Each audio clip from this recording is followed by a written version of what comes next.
Hi, I'm Sterling Williams and I'm going to be doing an opening sequence analysis of Brick via Screencast. I'm going to go through it a couple of times and go through the editing, sound, cinematography and mise-en-scène. First of all, I'm going to start with the editing. I'm going to be pausing quite a bit, so try and focus.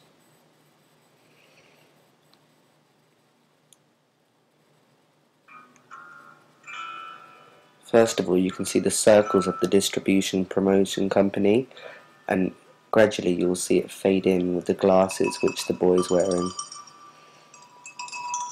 This is called a cross dissolve.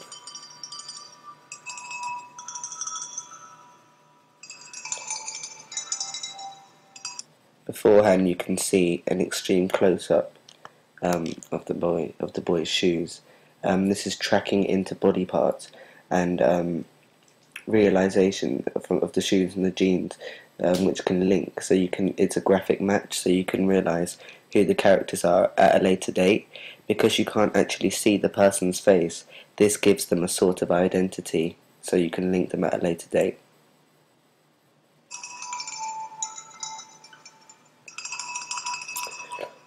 This is where you can see how the glass is linked in with the distribution promotion company.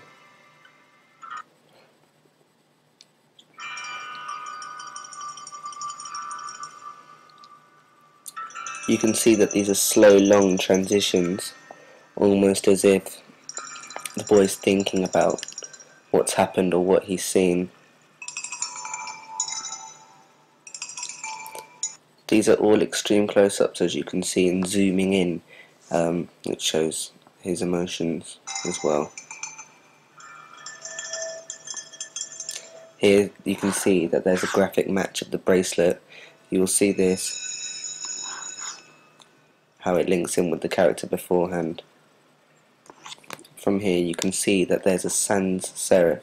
You can see that there's a serif font, which shows that this is a really serious matter, seeing as we've just seen a dead body, and you can see that this isn't a comedy and something's going to happen. And you can see the clear contrast between plain black and white, like it's just clear and simple. You've just seen a clear dead body, and this links in with the writing.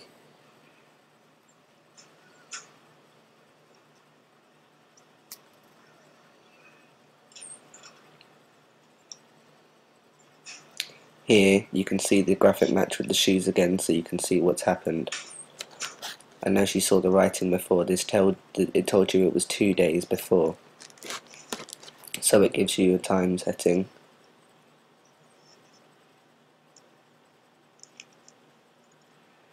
As you can see, these are still long transitions, as they were showing like the speed of what's happening.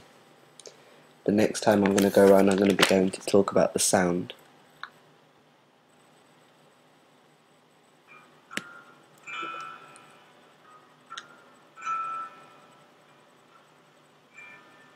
Just from that little bit, you can hear an acoustic guitar, and because of the chords they're playing, that implies that it's kind of like country music, like western.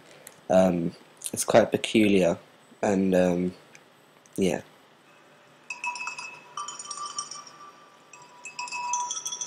That tinny music makes it also sound western, and the music also links in with the bell, which you'll hear at a later time.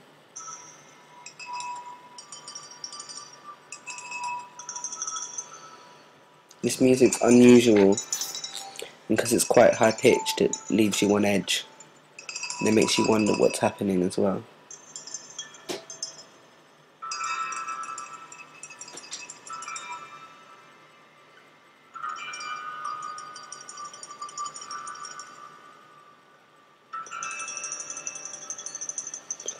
As it's high pitched, you can't relax, and it just makes you wonder what's happening, and it also links in with his thoughts as well, the type of music it is. You also know that this is all non-diegetic. As it goes from 2 days before, the music stops, and it goes to diegetic noises which only the character can hear. As he's not reminiscing, there's no need for non-diegetic.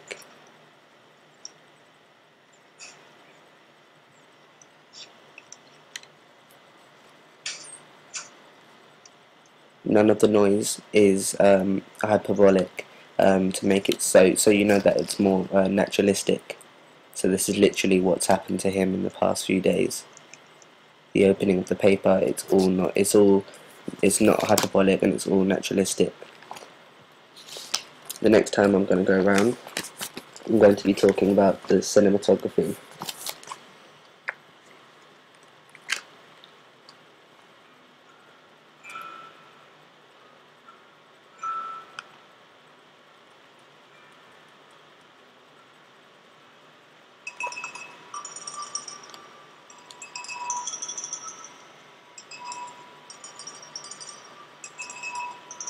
At the beginning, you can see that these are all extreme close-ups.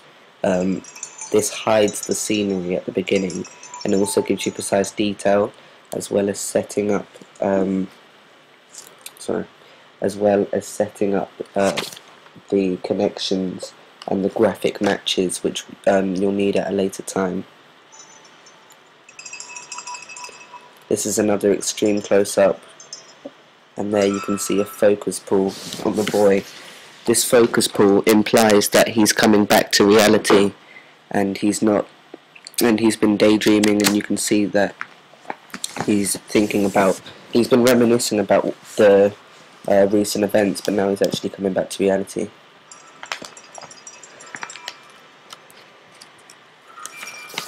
Here you can finally see a wide shot. This is also like a master shot, and this sets the scene of where they actually are. This is a relief to the audience. The extreme close-up of the legs and the hair, which you're about to see, that also insinuates death as she's not moving. You can still see all these extreme close-ups to show the emotion, but you still have no identity for this boy, so this is quite symbolic. The bracelets for the graphic match, which you'll see now.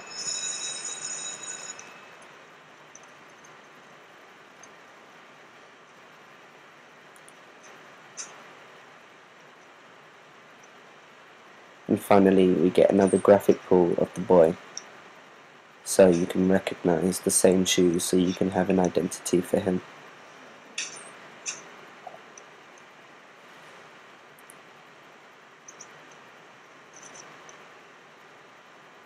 You need an extreme close-up here after that wide shot.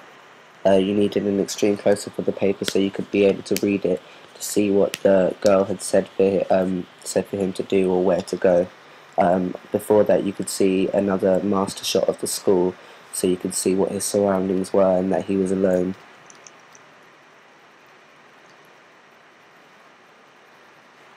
Finally, I'm going to go through one more time, talking about the mise en scène.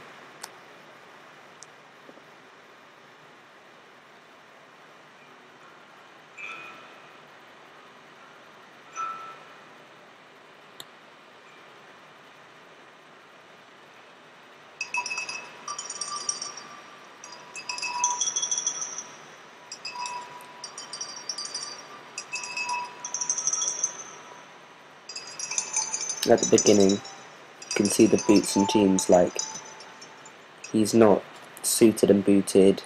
He looks like he's prepared to walk around in these surroundings, like he's not wearing any posh clothing. From his body language, you can see remorse or maybe guilt from the fact that he's looking at a dead body. And if you look carefully at the girl, she's wearing a white outfit. This has connotations of purity and maybe a victim and innocence. This is a big contrast to what the boy's wearing.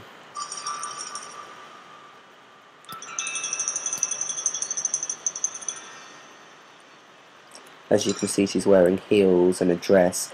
This isn't suitable for her surroundings, which is like a river and like a ditch in some sort of way.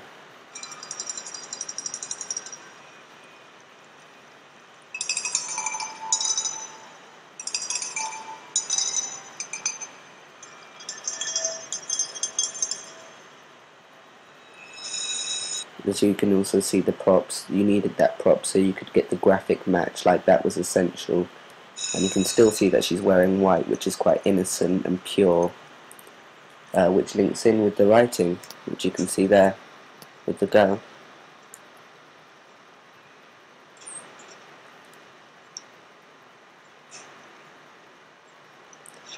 From here, the final bit, you can see there's a contrast of the body language as he's getting a sort of love letter, and you can see that, well, you can't see, but you can tell that he's quite excited and he's like intrigued on what it's about and why he has to go there and what the girl wants to see. And there's this complete contrast to the emotion of remorse and sadness which he had at the beginning when he was witnessing her dead body 2 days later.